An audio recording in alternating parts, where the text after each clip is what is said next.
Parlant à un niveau de la stabilité des États et des nations de manière régulière, nous parlons toujours du civisme. Ce matin, nous allons reparler de ce civisme au passé, au présent et probablement au futur. Ce civisme, selon une opinion de plus en plus persistante, qui pense qu'il a foutu le camp en République du Cameroun. Quel est l'état de lieu que nous pouvons faire du civisme au Cameroun? Quel est le regard que vous posez sur ce civisme? D'autres pensent que le civisme est tout simplement un grand slogan en République camerounaise. Vrai ou faux, nous en parlons dans le cadre justement de ces échanges. Et il n'y avait pas mieux que Clément Kibartol pour nous ouvrir ce débat, lui qui est justement le président national des appelés, je pense, du service civique. Alors, Clément, ça peut sembler amusant, mais c'est très important. Quand on parle de civisme, c'est quoi le civisme? Merci, monsieur Aïssi, de m'avoir une fois de plus invité de parler de ces questions de citoyenneté, davantage de civisme, puisque vous posez la question, on peut donc tenter une définition de civisme de manière large. C'est l'ensemble des qualités et des actions d'un bon citoyen. Se manifestant par le respect des lois, des règles et une conscience et de ses devoirs et de ses droits envers la société, plaçant au-dessus de tout l'intérêt général. Donc, lorsqu'on définit donc le civisme ainsi, on voit la responsabilité citoyenne des individus en société qui travaillent objectivement à ce que l'intérêt général soit préservé, qui travaillent objectivement à ce que le respect de l'État, l'état de droit, le respect des règles en société, des civilités, le respect des institutions, pardon, le respect des institutions de ceux qui les incarnent, le respect de l'environnement, le respect d'autrui soit manifesté en société. Maintenant, lorsque on jette un regard fondateur dans notre société aujourd'hui, on constate manifestement que ce respect des règles, des lois et des règlements, c'est pas tout à fait cela, dans tous les sens, de manière horizontale comme verticale. Mais nous relevons cependant qu'il y a des efforts notamment du politique ou du pouvoir, qui a mis en place des instruments de veille, des instruments de sensibilisation, des instruments de promotion du civisme et du patriotisme, notamment le service civique national de participation au développement, notamment le ministère de la jeunesse et de l'éducation civique, qui forme, qui promeut ces valeurs-là auprès des jeunes, mais et davantage auprès de la société globalement, tel que voulu par le chef de l'État. Vous savez que lorsque l'actuel président arrivait aux affaires, il indiquait précisément que dans son leitmotiv inaugural, rigueur et moralisation. Et aujourd'hui, cette moralisation peut être entamée par des actions internes comme externes. Externes avec la mondialisation. Vous savez que la mondialisation aujourd'hui, sape un peu, met un peu à mal les volontés des États et même des sociétés. Et maintenant, les pratiques individuelles, étant donné que tout homme ou tout être humain ou tout individu tend toujours à aller dans ce qui est interdit. Et c'est dans ce sens qu'on peut constater justement le ralenti du civisme ou la non-application de ce civisme. Mais pour nous qui sommes dans ce secteur, il existe et nous contribuons justement à le maintenir en éveil. Je vous suggère de garder le microphone après cet état de lieu. C'est comme moi j'appelle, c'est comme ça que j'appelle ça. Mais nous irons encore en profondeur. Lorsque vous observez de manière claire, de manière directe la société camerounaise, avez-vous l'impression que dans notre globalité, nous avons encore à cœur des comportements d'ordre civique? Il est manifeste que c'est pas la préoccupation principale des Camerounais en ce moment, c'est pas la préoccupation principale des Camerounais. Nous avons eu tout à l'heure une dénonciation qui allait dans ce sens. Vous voyez que les gens ne se préoccupent plus du sens moral, ne se préoccupent plus du respect des règles de civisme, mais se préoccupent de résoudre les problèmes vitaux se préoccupe de résoudre les problèmes liés au cri du ventre, se préoccupe d'agir dans la perspective de manifester soit les égoïsmes, les intérêts, les intentions de domination et autres. L'intérêt général dont est sapé, puisque dans la définition que nous venons d'indiquer, cela se manifeste dans tous les secteurs de la vie nationale. Mais je reste constant en disant que malgré cela, que la société camerounaise soit globalement envahie par les flammes de l'incivisme, il y a le service civique, tel ce colibri qui n'a que son souffle, son petit souffle, pour stopper dans l'avancée sereine de ce fléau-là, qui essaye et appelle tout le monde, notamment vous les hommes de médias, les leaders d'opinion, les prescripteurs d'opinion, à agir justement pour stopper net cette avancée qui pourrait hypothéquer même notre vivre ensemble harmonieux. Merci Clément Ndibatol pour cette intervention. Bernard Owona, le civisme, on a l'impression que de temps en temps, lorsque vous observez notre société, ce mot n'a de valeur que dans un dictionnaire. Hein. Oui, effectivement, je voudrais dire au président du mouvement des appelés. Tout à fait. Je voulais lui dire que, évidemment, il est dans la théorie. Il est dans la théorie, les définitions qu'il nous donne. Il a même bien fait de convoquer le président Biya en 82 qui parlait de... C'est très beau. Hein? Très rigueur et moralisation, c'est très beau. La réalité, c'est que le civisme, c'est comment on stationne sa voiture. Le civisme, on ne doit pas pisser en route. Le civisme, c'est on ne pisse pas partout. Le civisme, c'est la limitation des vitesses. Le civisme, c'est aller voter. C'est-à-dire qu'il y a élection dimanche, le 12 octobre. Le civisme, c'est un droit civique, donc aller voter. Le civisme, parfois, ici, dans un environnement où les gens ont faim. Dans un environnement où les gens tirent le diable par la queue. Dans un environnement où l'injustice est criable. C'est-à-dire que vous voyez comment une race pile au pays emballe tout et une autre catégorie de personnes qui observent, qui regardent en criant, en pleurant. On ne peut pas faire ici respecter le drapeau, les emblèmes de la République quand on n'a pas mangé depuis une semaine. Ah bon? On ne peut pas.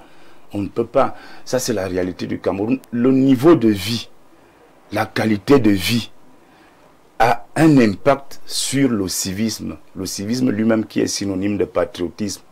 Parce que pour être patriote, parfois ici, il faut d'abord manger. Il faut se soigner. Il faut rouler sur de bonnes routes.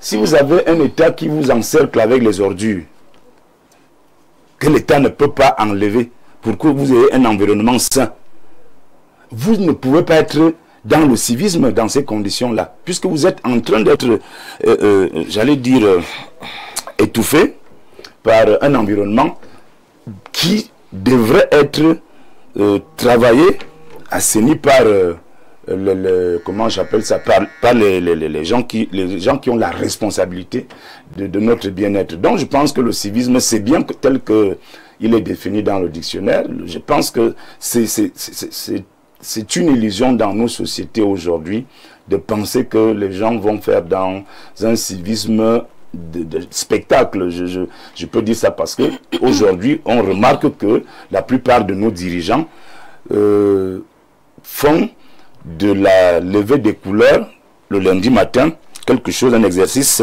qui est devenu comme une mode.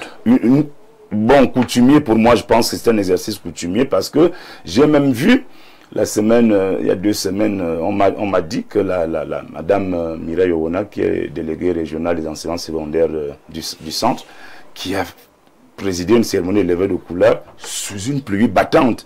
C'est-à-dire que quand on lève les couleurs, on chante l'hymne national, il pleut, le civisme veut que vous ne bougez pas. Donc, oui, c'est le civisme. Et qu'il pleuve sur il a plu sur elle. C'est des actes civiques et patriotiques. Donc, vous êtes là, vous chantez l'hymne, même s'il pleut. Sous la pluie. Et après, donc, vous partez, vous rejoignez votre bureau. Merci Bernard Owona. Prenons un autre aspect de l'incivisme à l'Indouk.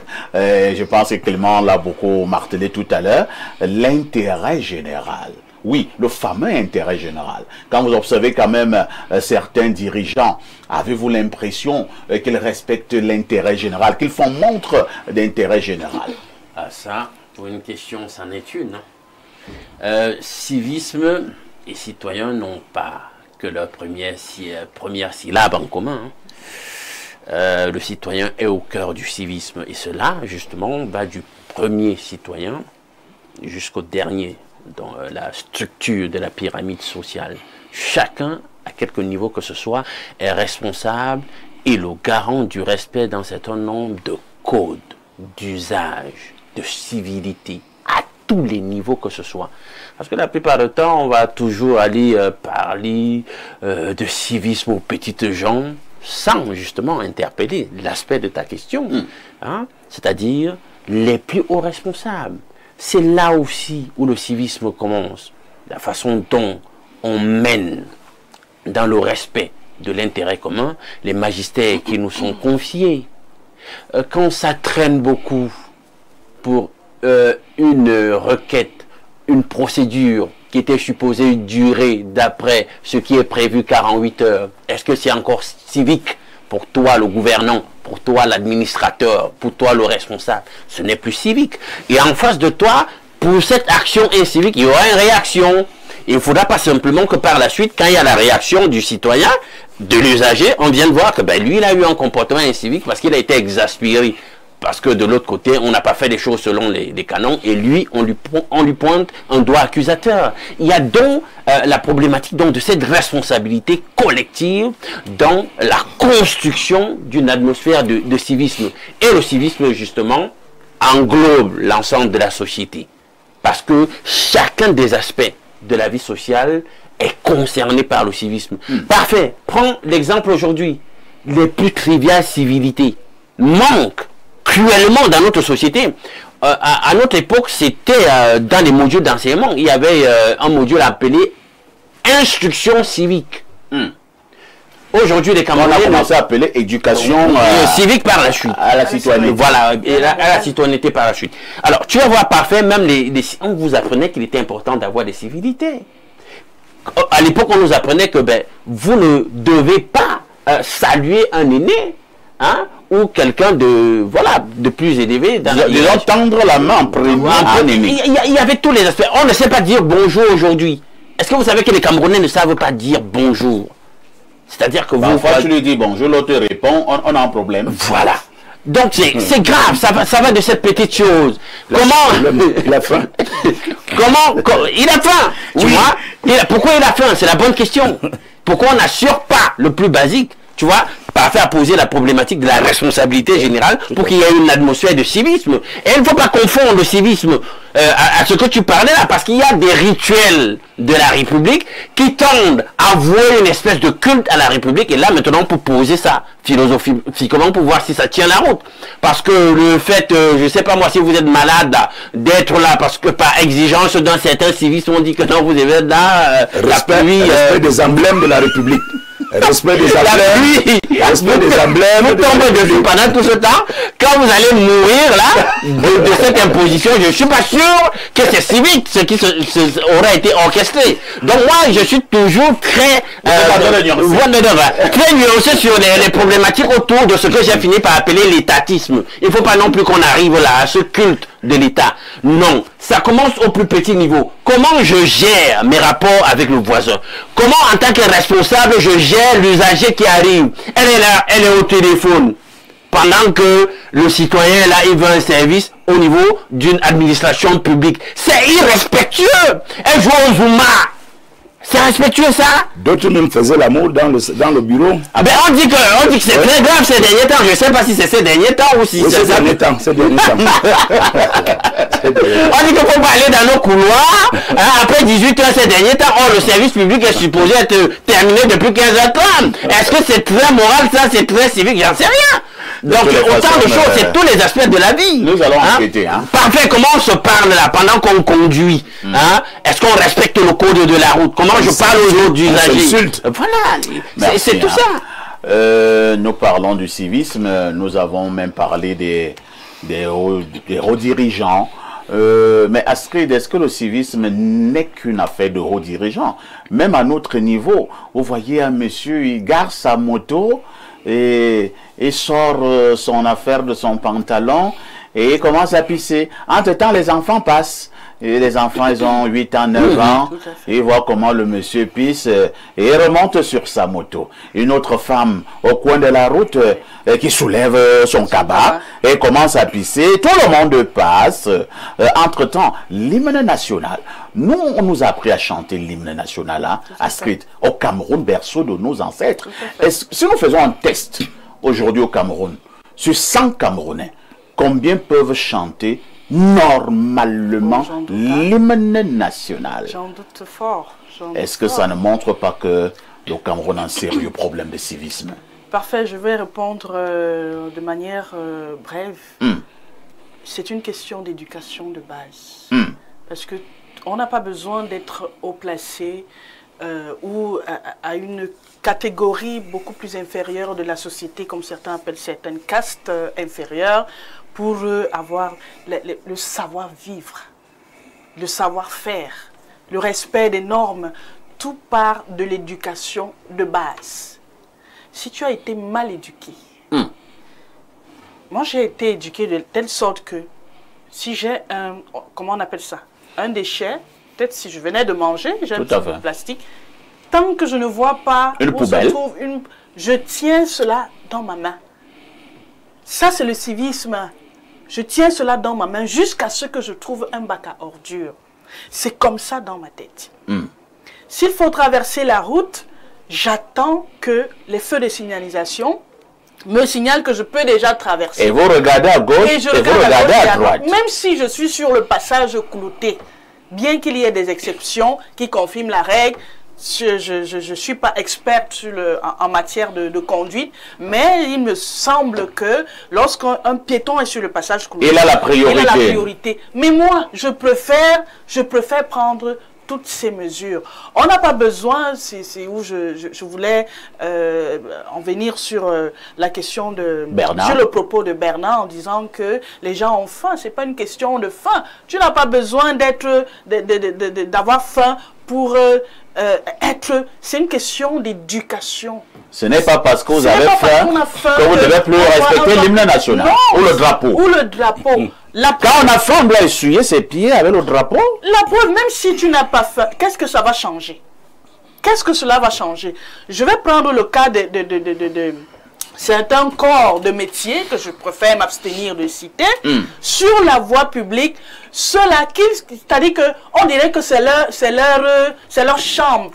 Vous trouvez un embouteillage, ou même lorsqu'il n'y a pas d'embouteillage, le feu est pratiquement rouge, mais ils décident de traverser, et c'est comme ça qu'ils créent des accidents sur la voie publique. Mais est-ce que cela veut dire, le fait d'avoir une posture, peut-être d'être une haute personnalité, ne te permet pas d'être incivique? Les motos-taximans qui se faufilent n'importe comment dans la circulation et qui causent des accidents de circulation, ça c'est de l'incivisme. C'est pour ça que je dis que c'est un problème d'éducation. Si je suis en route et que il y a dérapage, c'est-à-dire celui qui est en face, l'automobiliste qui est en face de moi, essaie de causer un accident, moi je préfère me mettre à carreau pour le laisser passer. Il ne sert à rien de faire du forcing. Donc je pense, à mon humble avis, on n'a pas besoin d'être une grande personne ou une petite personne ou d'avoir faim ou d'être nanti pour respecter les règles de la société. Ça doit être, c'est quelque chose qui doit couler de source. Je ne dois pas faire ceci, je m'abstiens de faire cela. Maintenant, sur le plan juridique, juridiquement, il y a des amendes. Si je traverse la route et que ce n'était pas mon tour de passer, il y a des contraventions à payer. Il y a ces contraventions à payer, par exemple. Donc, la loi punit aussi certains écarts de comportement. Maintenant, ces écarts-là, nous devons, nous, personnes physiques et personnes morales, respecter ces règles. C'est ça, avoir une éducation, une très bonne éducation. Donc, pour ma part, tout part de l'éducation de base. Tout part de cette éducation. Ce n'est pas l'État ou le président de la République qui viendra éduquer ton enfant à la maison, dit que non, on ne jette pas la poubelle n'importe comment, ou alors On ne tend pas la main à un aîné bien avant, ou alors qu'il faut bouger, il faut lorsqu'on chante l'hymne national, il y a des canons qu'il faut respecter. C'est des règles d'éthique et de morale dans la vie. Merci.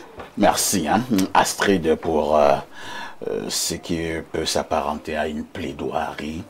Lisons encore ces nombreuses contributions de nos téléspectateurs. Bonjour parfait, le garant de l'information au Cameroun. Et tout ton panel particulièrement à Bernard Owona, qui est le plus opposant des sympathisants du RDPC. Et n'hésite pas à dénoncer ses pairs dans leur manque cruel de civisme envers le peuple qui leur a donné leur autorité. Une autre contribution ce matin. Bonjour parfait à ici et à votre riche panel. Parfait, un grand homme, c'est celui qui lit les messages de ses téléspectateurs. Car El Perfecto, vous n'avez pas lu ma contribution relative à la dénonciation. Le timonier à Balao, Patrice Valentin de Mamfé. Le timonier, un grand téléspectateur, c'est celui qui est également indulgent. Alors, un autre message ce matin. Bonjour une fois de plus, bonjour spécial à Bernard Owona. J'aime ce monsieur très lucide du RDPC. Mais je voudrais poser une question. Peut-on lever le drapeau sous une pluie battante? Si la pluie vous commence à tomber au moment où vous êtes en train de lever le drapeau, il faut lever. Vous n'allez pas arrêter. Pas du tout. Vous n'allez pas finissez arrêter. d'abord. Tout à fait. Une autre contribution, allons au plus 1, 416 ans. Il s'agit, je pense, des États-Unis. Que dit le téléspectateur de ce côté? Bonjour le panel. Au Cameroun, le civisme est trop souvent réduit à un simple slogan institutionnel, relayé lors des campagnes officielles ou des journées dites citoyennes. Pourtant, dans la réalité quotidienne, il peine à se traduire en comportement concret. Non-respect du code de la route, corruption, incivisme dans les lieux publics, pollution, etc. Ce décalage entre le discours et les pratiques fait que le civisme, au lieu d'être un pilier de la vie collective, devient un mot creux. Il est temps que l'État, les écoles, les familles et la société dans son ensemble en fassent une valeur vécue, pas seulement répétée. Ce n'est qu'en donnant l'exemple, en renforçant les sanctions et en valorisant les comportements citoyens qu'on pourra sortir le civisme du statut de simple slogan. Un autre message ce matin, que dit ce téléspectateur? Alors, il nous donne une information. Merci pour l'information, très cher téléspectateur. Bonjour le plateau, en particulier à toi, parfait à ici, l'onkuta de la modération. Pour ma part, il faudrait au contraire même obliger un test d'ADN à chaque naissance pour démanteler toutes ces prostituées. Les gens ne mesurent pas l'impact sur le plan spirituel, ce que cela cause dans nos différentes familles. Ce biais de soi, c'est quand même pertinent. Oui. C'est-à-dire que tu élèves un enfant dont le père est un très grand braqueur, ou bien un exhumeur. C'est-à-dire qu'il enlevait les ossements dans les tombes. Et toi, tu as son enfant à la maison, tu penses que c'est le tien. Et tu vois les réactions de cet enfant à la maison, bizarre. Parfois, tu le regardes. Tu dis le type si, vraiment. Tu as envie de parler, mais tu ne parles pas. Alors, c'est le fils d'un exhumeur. Alors, au 241, c'est le Gabon. Bonjour Perfecto, super veste rose en ce mois d'octobre dédié au cancer féminin. J'espère que tu t'es engagé dans la palpation. Bref. Ce que je disais tantôt. En tout cas, le grand frère Bernard, on m'a donné ce conseil. Oui. Et je vais chercher à l'appliquer parce qu'il faut sauver des vies. Oui. Il faut sauver nos sœurs, nos épouses, nos cousines, nos tantes. Beaucoup tétés. Donc, Bernard, on a dit qu'il faut beaucoup téter. Beaucoup téter, c'est moi sauver les femmes. Il faut sauver les femmes. Oui, Clément, vous voulez dire un mot? Allons-y. Oui, je voudrais réagir à la suite. Oui. Il y a plusieurs choses qui ont été dites. Oui, beaucoup de choses. Et je voudrais saluer l'intervention de M. Douk, qui a bien circonscrit la responsabilité de chacun. Parce que quand on parle bien de civisme, ce n'est pas une affaire de dirigeants. Je l'ai souvent dit ici sur ce plateau. Ce n'est pas une affaire de dirigeants ou de diriger, mais c'est une affaire de tous. Quand on parle même de l'État, l'État c'est nous tous. Parce que l'État, c'est une population, un territoire, un gouvernement souverain du point de vue du droit. Tout à fait. Et si on va dans la logique des relations internationales, au-delà de ça, c'est la reconnaissance internationale. Donc, quand on parle donc de l'État, qui est un consensus, cela voudrait dire que les citoyens de cet État doivent agir tous de manière commune pour qu'on puisse atteindre l'idéal exemplaire voulu que le civisme nous suggère. J'ai également entendu des choses ici, notamment au fait qu'il faut avoir faim, parce qu'on a faim, ça peut justifier l'incivisme. Non, c'est pas une excellente manière de raisonner, parce que c'est comme si on est civique parce qu'on a le ventre plein. Non, c'est même surtout lorsque ce ventre est creux qu'on doit davantage manifester le civisme, parce que quand on est civique, on est même un héros. Vous comprenez? Même étant affamé.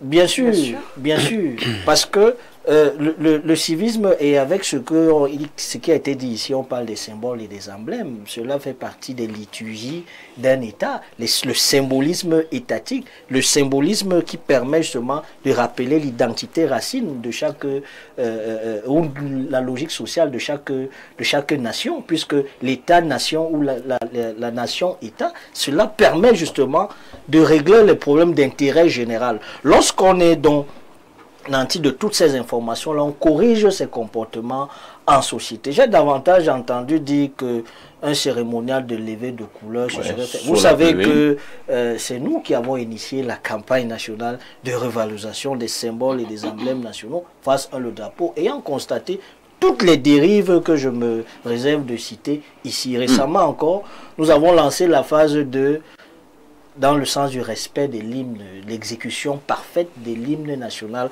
entièrement, le premier et le second couplet. Parce que dans certaines cérémonies, on prend seulement le couplet. Hein. Justement, lors du cérémonial levé de couleur, pourquoi? Parce que nous sommes rendus compte que le second couplet a des vérités anthropologiques qui définissent même qu'on avait à un moment donné notre histoire, notre passé, notre présent et notre avenir. Et il faut rappeler que ce sont les jeunes gens de Foulassi qui étaient âgés entre 17 et 19 ans qui ont conçu ce chant de ralliement, qui ont pensé le Cameroun en poème et qui ont mis cela en évidence. Et c'est pourquoi nous avons lancé la phase 2 avec les laboratoires du civisme dans les administrations pour justement corriger les comportements inciviques constatés, notamment le jeu de Zuma et tout ça. Si je parle d'ici, monsieur et toi ici, si je parle d'ici sans corriger... Monsieur Haïssi et toi. Monsieur Haïssi et toi, autant pour moi. Si je parle d'ici sans préciser cela, on va bien se poser la question, est-ce que c'est le président des appelés du service civique qui était là? Les couleurs se lèvent le lundi matin à 7h30. Pour jeter les bases de la semaine commencée, en cohérence avec les objectifs nationaux définis pour chaque secteur. Lorsqu'il y a une intention de pluie avérée, on ramène les couleurs. Ça veut dire que si on venait de lever les couleurs à 7h30, à 7h31, il y a une intention avérée de pluie, on ramène les couleurs. Donc ceux qui ont fait ça en levant les couleurs sous la pluie ne sont pas sérieux. La pluie les a trouvés. Hein. Ils devraient arrêter. La pluie les a trouvés. Tout au moins chanter l'hymne et ramener les couleurs, parce que le drapeau national ne doit jamais se mouiller. C'est ça le sens de la campagne que nous avons initiée et menée. Et cela participe au respect justement du symbole du sacré républicain, parce que la citoyenneté ne se distance pas avec nos us et coutumes, monsieur Haïssi. Il se trouve que chacun de nous, dans son identité racine ou sa logique primordiale, a ce qu'on appelle le sacré traditionnel. Vous respectez vos traditions. C'est-à-dire quand vous allez dans vos villages, là, il y a des choses qu'on ne fait pas, il y a des interdits, il y a des choses que nous respectons. Maintenant, quand on arrive en société... Vous allez chuter. Et je m'en vais donc sereinement chuter. Quand on arrive en société ou où il y a le lien social, il y a ce qu'on appelle le sacré républicain, que sont nos symboles et nos emblèmes, qui méritent également le même respect voué au sacré traditionnel. Et c'est pour cela que le service civique, chaque jour, rappelle aux uns aux autres que on n'a pas besoin d'être président de la République, ministre, général, et j'en oublie certainement pour être civique. On n'a pas besoin expressément d'être un simple citoyen pour l'être. Il suffit simplement d'être un citoyen sans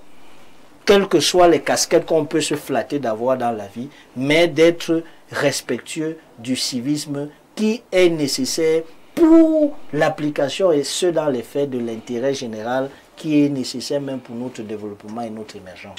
Merci. On va donc lire